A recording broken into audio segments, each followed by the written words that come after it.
ಸ್ವಾತಿ ಮುತ್ತಾಗುವೆ, ಬೆಂಕಿಯ ಉರಿಯಾಗು, ಜ್ವಾಲಾಮುಖಿಯಾಗು, ಪ್ರೀತಿ ಜ್ಯೋತಿಯಾಗುವೆ. ಕಲ್ಲು ಬಂಡೆಯಲ್ಲೂ ನೀರೂರಿಕೊಂಡಿದೆ, ಕಾಡು ಮರಗಳಲ್ಲೂ ಕಸ್ತೂರಿ ತುಂಬಿದೆ.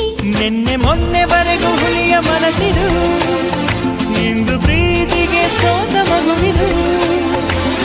ಸೋಲು ಕಾಣಲು ಇಲ್ಲಿ ಸೋತು ಹೋದರು, ಪ್ರೀತಿಗಾಗಿ ಪ್ರೀತಿಗಾಗಿ. ನಂಗು ಮೊದಲು ನಿಂಗು ಮೊದಲು ಇಂಥ ಪ್ರೀತಿ ಪ್ರೇಮ ಎಲ್ಲರಿಗೂ ಹೀಗೇನಾ? ಹೇಳಿ ಕೇಳಿ ಬರುವುದಿಲ್ಲ ಈ